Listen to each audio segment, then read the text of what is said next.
Welcome everybody to another ACL update. I'm Alister Cameron. I'm one of the National Directors here at the ACL, and I'm with the wonderful Wendy Francis, also National Director, in this case of Politics at the ACL. And this is our weekly show where we review the news and all that's gone on in politics in Australia that's relevant to Christian and Christian concerns. And it's great to have you with us this evening. Wendy, hi to you. Hi to you too, Alister. I think it's fairly. I hope we can get through a lot of stuff today because it's been a big week and there's a big week coming. So we'll do our best.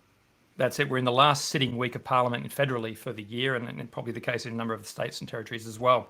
Wendy, let's just get straight into it then. The Victorian Pandemic Management Bill is obviously lurking for many of us in Victoria. I actually had this Saturday an opportunity, first time actually, to wander down to the protests that are obviously quite a big deal in the city. And I was absolutely stunned. The size of the protest was incredible. I walked down Burke Street and got to one end, up sort of Queen Street end, where you can look back all the way to Parliament House, and it was just a sea of people. So really, I think calling it riffraff and anti-vaxxers and things is a bit of a stretch when the city sort of gridlocks for hours with those protests. But it was really fascinating to be part of the spirit of it and to understand, just the magnitude of this thing. From a legislative standpoint,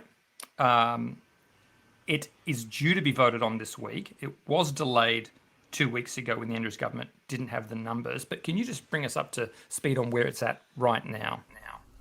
Yeah, I agree with you. I think it's a shame that we're here than these crowds being called anti-vaxxers, because I don't believe that at all. I think they're worried about their loss of freedoms, and that's very logical worry, because this bill would actually give the government virtually unlimited capacity to restrict movement, to ban public gatherings, to close businesses, or even order different quarantine requirements. So the emphasis on unlimited capacity, I think that's, and the fines for breaching a rule from this government are quite extreme. We're talking jail term, we're talking large amounts of money, particularly for businesses. So this is why people are marching. They're not marching because they disagree with being vaccinated. They're not marching because they don't believe COVID is a real thing. There might be some in the crowd who do fit into that, but the size of the crowd are just indicating that they believe that this is a massive overreach of government. Yeah, and I think it's important for people to understand, this, I'm not the first to say this by any stretch. What we have as our confidence in Australia is proper parliamentary process. In Victoria, it's a bicameral system. A lower house puts laws forward. They are ratified and stamped by the upper house, Legislative Council, House of Reps and Senate federally. These Westminster systems are there with pretty smart, pretty intricate checks and balances put together by very, very thoughtful people over a period of time. And what this particular legislation does is it sort of says, don't need all that. The Premier can do it. The Premier can have all of that. That's the sense that I think we're getting as to where really the rubber hits the road with this legislation and why it's so irksome to so many folk. We've just done most 2 years without proper parliamentary oversight, sort of the sorry, we can't meet COVID. Everybody else can do Zoom, but we can't. Sorry, we'll just give all the power to a handful of folk who aren't really coming back to Parliament regularly. That seems to be very much where the heart of the opposition to this is. I think you're right, and this is why we're seeing the number of people out. It's an unprecedented number of people who are out on the streets. I guess I compare it to some of the crowds that have gathered for pro-life issues, which I'm in those marches, and I just think, wow, this is huge, really huge. So big week on that one. Yeah, we're going to have to keep moving. There's so much to get through. Yeah. We were talking about the Australian Charities Commission, the ACNC regulation, which was disallowed. So Wendy, that's a win. It was definitely a win, and it was unusual because we came up against the government on this one, because the government had put through a regulation that really lowered the bar on whether or not charities could keep their charitable status. And we understood the reason behind what the government was wanting to do. They were worried about some of so-called charities going onto farms, for instance, and pouring out milk or breaking down fences. And of course, anything illegal like that should be able to be stopped, and charities should lose their charitable status. But the bar had been dropped so low that simply putting out an invitation to people to come to a forum at a church and itemising that you were going to speak about sexuality, their God-created man and woman, or even marching in a pro-life rally and holding up a sign that might trigger somebody who has had an abortion. Things like that. The bar was so low that a charity could lose their charitable status over that. And so we went out and pretty hard. But again, I did this last week, but I just want to say thank you to everybody who actually participated and particularly contacted the Pauline Hanson One Nation Party, because their vote was crucial. And yes, the disallowance motion put up by Rex Patrick has been successful, so that regulation is gone. Thanks, everybody. Yeah, that was excellent. And again, there are perfectly good laws to manage people behaving in a feral fashion. So wasn't needed. Very good. Yeah. Great. Look, straight on to the next thing, the Northern Territory Abortion to Birth Bill. And, some people challenge us as the ACL and say, you're always talking about things like abortion. Well, yeah, we are, because there are certain issues in society that are kind of the truest measure, the truest reading that you can take on societal health and well-being. And the welfare of the most vulnerable, those who cannot speak for themselves, is that, I think. And so when we're talking about abortion, we're talking about protecting those who can't protect themselves, speaking up for those who can't. And so seeing again that this has, is moving forward in the Northern Territory, just disappointing, very disappointing. But just give us a context for that one, Wendy. So it is, as you say, part of our DNA at ACL, and for our supporters as well. This is one of our top issues that we will never let go of, because, as you say, God saw us in the womb. Like, it's just so important. But their Northern Territory Health Minister, Natasha Fyles, has tabled a late-term abortion bill. She's called it Termination of Pregnancy Law Reform Legislation Amendment Bill 2021. The incredible Say that three times fast. Yeah. I know, I thought I did it well once. The incredible thing about this bill is that they have not gone out for public consultation. There has been no committee process. There's been no process at all. It was just tabled, and then they intend on voting for it. It may actually have been voted on by the time people hear this, because we're doing this together Monday night. Northern Territory Parliament will sit tomorrow on Tuesday, and I think people will see this video. They'll start seeing it on Tuesday night. So it's possible that it's already been voted on, but we're praying not. And we're praying that there will be a delay on this, and it will give time for more of our people to participate in that campaign. And there is a campaign up calling on your Northern Territory members not to vote for this bill. Abortion to birth is diabolical. Abortion itself is just an absolute tragedy. And women should be given true options, not say at any stage for any reason. As you said, even sex selection abortions are not, again, there's nothing in this bill to say that they are wrong. And in the Northern Territory particularly, I do feel particularly sad that there hasn't been public consultation, because it has the highest ratio percentage of Indigenous population. I was going to ask, Wendy. Yes, yeah. I was going to ask, what does the Indigenous context perhaps kind of, what do we need to highlight in that? If you talk to the Indigenous elders, particularly the Indigenous elders women, they hate abortion. They really do. It is not something that's part of their culture. And so they would be, this is the very thing that they would actually speak against, and they have over and over again. And so I guess I hope that's not the reason why the government has not gone to public consultation, but I know that the Indigenous women would be speaking out against this, particularly their elders. Yeah. So, and the sad thing, of course, is that, am I not correct that the Northern Territory is kind of late to the party, but for most other states, this sort of law is already in place, or that this sort of evil stuff is making its way around the country? Correct. Abortion to birth. And at the same time, I know that this isn't on our list for today, but at the same time, Zoe's Law has passed in New South Wales, and we're just so excited about that, because For one of the first times, I think, we recognise the humanity of the child in the womb. But it's so illogical then to be able to say, well, if the baby's wanted and killed in some nefarious way, then that's a crime. But if a baby is not wanted and killed, then that's not a crime. And when we're talking about late-term abortions, we are talking about viable babies. Yeah, yeah. And so hooray, Zoe's law, which essentially just says if the baby is born alive, it must be treated as a... No, Sorry, so I'm getting Zoe's myself law, confused. Just clarify. yeah, that's another one, and it'd be great. I think you're hoping to get George Christensen onto this call, which would be I am. We'll great. see how we go. Yes. Excellent. Well, that would be good. But Zoe's law, because that's a different law. So Zoe's law is that if a woman is attacked or has some sort of an accident that's caused by some other person, she is pregnant, and that baby in her womb is over 20 weeks, and that baby is affected physically or dies, then it's double murder basically, because the baby is recognised as a person, and the person who has caused that injury is liable not just for the woman's the damage to the woman, but the damage to the baby in the womb. That's Zoe's law, so it's brilliant. It is brilliant. And the diabolical wickedness of all this, of course, is that Zoe's law stands in stark contrast to other abortion laws. And the only difference is the desire of the mother, more broadly the parents. That is too much authority. That's too much power to give someone, is it not? Wanted, unwanted.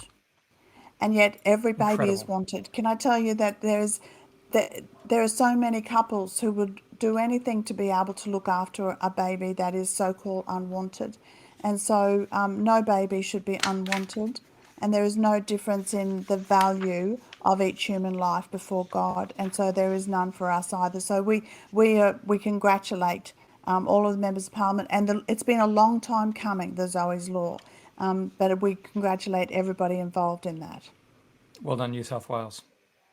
All right, well, let's have a look at Babies Born Alive Bill. And, you know, Wendy, the first thing to say is, why do we need a law like this? Like, really, why do we need a law like this? But to answer that question, we're delighted to have with us George Christensen, member for Dawson up in Mackay, but in Canberra today, just out of question time. Thank you for making the time for us today, George. We're talking about the abortion to birth bill in the Northern Territory. We touched on Zoe's law, which is passed in New South Wales. But it really does beg the question, how are we going with the Babies Born Alive bill? It was a private member's bill. Not everybody necessarily understands what that means. So perhaps you could just bring us into the current situation. So the Babies Born Alive bill is currently before the House of Representatives. It's an actual bill of the Parliament now, rather than just an idea or a proposed bill.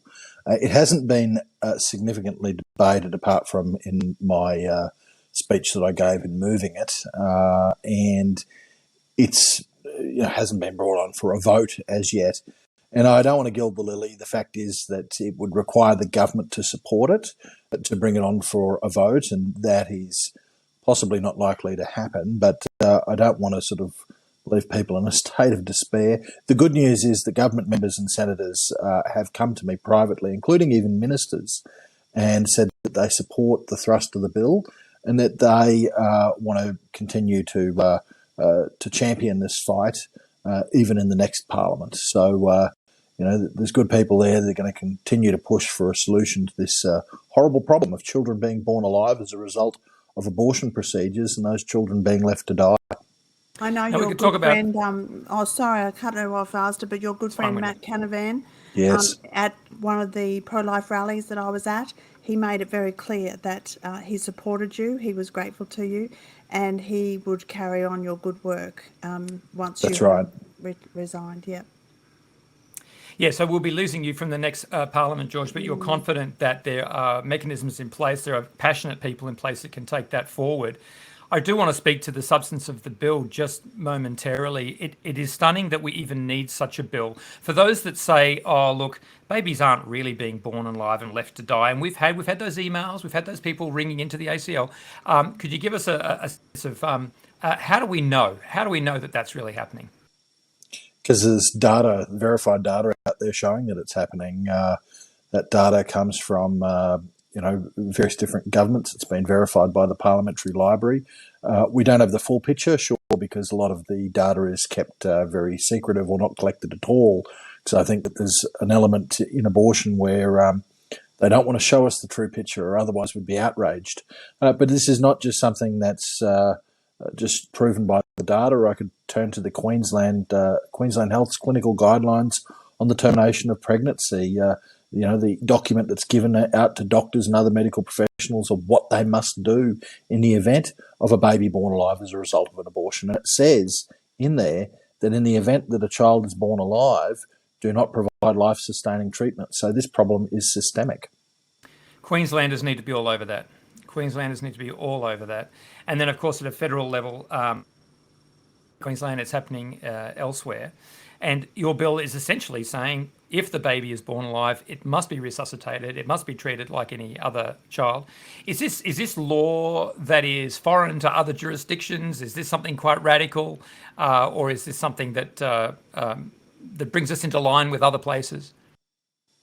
United States, in particular, has been pushing for reform to abortion laws that would ensure this would happen as well. I'm not sure how much success that they have had with that in various states, but the similar types of bill have been put forward in the USA. And look, let me talk about internationally. There is the International Covenant on the Rights of a Child, which actually says that every child shall be afforded health care, has the right to health care, that every child born has the right to life. And, that's just simply not happening. We are not abiding by that international covenant with what's going on in Australia right now.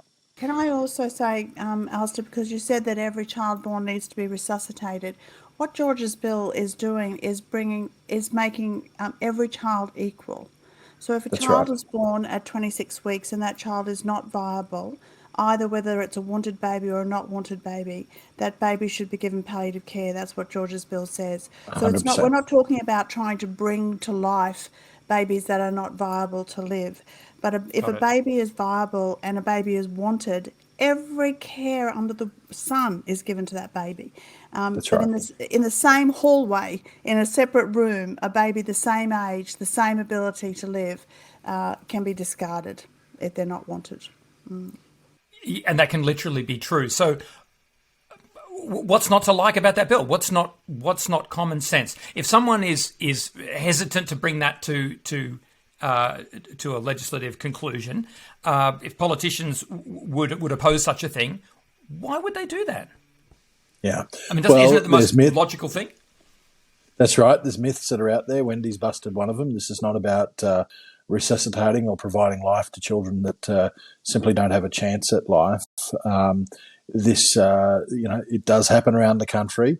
So what's not to like about it? Well, I guess the only reason that you wouldn't support it is if you were strenuously for abortion on demand, and you actually felt that even after a child is born, if the decision of the mother was that it shouldn't be alive, that you would leave it to die, which is a heinous train of thought, and not one that I want to entertain or have entertained in my country. Absolutely. Any final thoughts on that one, Wendy? I just want to thank George. He's had this bill before Parliament for a number of, probably over a year now, but we're just grateful to you, George. We're sad to be losing you from the Parliament. Your voice has been a voice of integrity for the unborn, and we're very grateful to you for this bill and for every other way that you have sought to protect the unborn. Thank you, George. Thank you, Wendy. Thank you, Alister, and thanks to the Australian Christian Lobby. Thank you, George. And yes, under other management, so to speak, we will be pursuing the fight with the Matt Canavans and others who are going to pick it up from you, and really look forward to seeing something happen next year, perhaps on the other side of a federal election with a new government as well. But either way, this fight doesn't stop. Thank you so much, George. Thank you. We'll continue now back to New South Wales regarding the Euthanasia Bill, which has just been passed. And this is indeed a situation where now New South Wales is the last to come in line with the rest of country. It has passed the lower house. It is still due to get in front of the Legislative Council, the upper house in New South Wales. Now, it's bad news, but there's a little bit of good news. There's a little bit of silver lining still in here. Just bring that out for us, please, Wendy. So the really encouraging thing, it has passed the lower house, which is devastating because it was 53 votes to 36. And so there's still a good stretch of the votes in there that we need to talk to. But the great thing is that both the Premier, Perrottet, and also the opposition leader have both opposed this bill. And so it goes now to their upper house. I think what I would say about both leaders having opposed this bill means, in my mind, that there won't be any squashing of discussion. I think both leaders will allow discussion to happen. And there's been like more than 160 amendments proposed already. So that's to actually discuss all of those amendments. And some of those amendments tend to flow into one another. So it's not that you have to discuss 160, but there are some that will be grouped together. But when we look at what happened in Queensland, for instance, the Premier gave a limit of time that was that we were able to discuss even the amendments. So not all the amendments were even to be able to looked at. Whereas in New South Wales, when you've got the Premier and the opposition leader both opposing this bill because they gave conscience votes to their people, have lost in the lower house, but once it gets to the upper house and we look at the amendments, I think they will allow a full discussion, which will be great. And that instantly tells us it's going to go well into next year. Their recess is coming. All parliaments are about to quit for the year. So that's a story that will continue to unfold. I should point out, we as the ACL are running campaigns pretty much on everything that we're talking about today, Wendy. So links on the website. If you just go to acl.org.au, you'll see a series of links. They're just very simple links at the top of the page next to the logo. You might have to study them for a minute to work out which is which, but they're all there. I intend to make the website better, by the way, make it a bit more obvious what campaigns are occurring where and what they look like. We're always trying to make everything better, Alister. That's We're always trying to make things song. Yeah, particularly you. Can I say too about the euthanasia stuff is that I find as I go around and talk to people, even our supporters, that there are people who don't really understand what euthanasia is and what euthanasia isn't. Turning off life support is not euthanasia. Giving morphine to relieve pain is not euthanasia. Stopping treatment is not euthanasia. Euthanasia is the deliberate act of killing an innocent person, and that is always wrong. So if there are people who are not sure about this and they're grappling with the truth, what we want to do in ACL is actually speak truth in public. So if you're looking for the truth, ask us about this, because this is a really important topic to actually get your head around so that you understand what euthanasia is and what it isn't. And Wendy, I think one thing that we've championed at the ACL, and you've been at the helm, is high quality palliative care, properly funded, high quality palliative care. And I'm going to make a note that we should do a deep dive at some point on that, because a lot of folk don't realise if the palliative care is done right, it really squeezes out the argument for euthanasia by and large. There are edge cases, but by and large, and we really need to understand that. And when you do that deep dive, Alister, you could invite some of the palliative care doctors, because they are excellent to speak to on this, and they really understand. And they're the ones at the front of this, and they're the ones who are saying no to euthanasia. So they're the ones we need to listen to. Excellent. We'll do that in the new year. Yeah. All right, look, Wendy, we've got something in the order of a few minutes left. It's not much, but we are on to the big one, actually, which is actually one more. The Religious Discrimination Bill is coming up. I just wanted to quickly touch on the Victorian Religious Exceptions Bill before we get into the Religious Discrimination Bill and conclude on that one. That passed the lower house on the 18th of November. It was quickly brought up to the upper house the following day, but it's been adjourned. We've got one more week in Victoria. What are the chances that would have a hearing in the last week? Where do you think that's at the moment? So it being adjourned, I think in one way it's been deferred. That's another word that I have been using. And I am hopeful that it might be deferred indefinitely, to be honest, because it again is a bill that strips people of their rights, and we would believe unconstitutionally, really. And so what we're hoping is that the religious discrimination bill federally, the federal bill, and I know that's what you want to talk about next, will actually almost make the this proposed Victorian religious exceptions bill redundant, because it would override what it's trying to do. And what it's trying to do is basically stop religious schools, churches, bodies from hiring people who adhere to their values, which is, again, completely illogical when you think of other entities being able to employ people who adhere to their ethos. So we are hopeful that this one's being perhaps kicked into the long grass. Good. And we addressed this one last week. We talked about the fact that other organisations are perfectly within their rights to make special exclusions, I suppose, or discriminate in a positive sense, if you're a political party, if you're a footy club, things of that nature. All right, so yes, pushed down into the long grass, maybe because of the religious discrimination bill. So that's the biggie. It was introduced into the Parliament by the Prime Minister last week. Our staff, we actually stopped and had a listen. It was kind of a big deal for what we've been championing for quite a while now. I guess we're calling it an essentially useful, if modest, bill. It does get our stamp of approval on a fairly thin set of criteria, but it is the beginning of something which, God willing, and with continuing effort, we can expand on. It appears that the debate will not be this week. There's a process of taking it to committee or whatever. Tease that out for us, if you will, Wendy. So originally we were thinking that it would come for debate this week, but over the weekend there were a number of news reports, and we're still yet to hear from the Prime Minister's office, but it looks like it will go to a committee. Now that might be like the legal committee, or it could be a select committee. We don't know yet.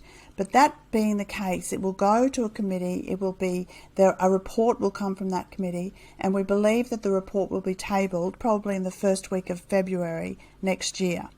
And so what it does mean is that we're going to have to get people busy, even over Christmas, just putting in some brief submissions, because I think there will be submissions called for. And why that's so important is that what we're finding is that opponents of the bill have already been getting really busy and actually putting out there hypothetical scenarios that are false. They're actually just wrong. But they're trying to frighten everybody into pushing back on this bill, whereas we do, as you say, it's a modest bill. I know that Dan Flynn has been calling it unremarkable, so there's nothing outstanding in it, but it is a start, and there are protections that we think are really important, particularly for our schools of faith schools. We really believe there are important protections there for them. Good. So we're making a start. A number of things that the Prime Minister said. One quote: "The values of tolerance and diversity have been appropriated against Protestant Christians, Orthodox Christians, Catholics, Mormons, Muslim Jews, Buddhists, Hindus, Baha'is, Sikhs, and so many more religions." Is it correct to say that what we're really trying to do here is just bring Australia up to, I guess, international convention sort of standards? Yes, it's so easy for those that oppose this to want to turn it into some sort of a hammer, some sort of a battering ram. But actually it is just establishing the protections that other countries and jurisdictions enjoy for people of faith, not just Christians, people of all faiths. That's absolutely right. And can I say that in the most recent census details that we have, around 70% of Australians identified as religious. 70%. So that's an important stat to actually keep in mind. But this bill just basically mirrors other anti-discrimination laws that we already have in a long accepted legal framework. So it's nothing remarkable. What it's doing, though, is giving protection for religious Australians from discrimination in the same way as other discrimination bills afford other Australians. Great. Folks, there is a petition, an email campaign on the website. Go to it. And that's it. That's it. We're out of time. We're completely out of time. Wendy Francis, National Director of Politics, thank you so much. And folks, we'll be back next week. Same bat time, same bat channel. Thank you.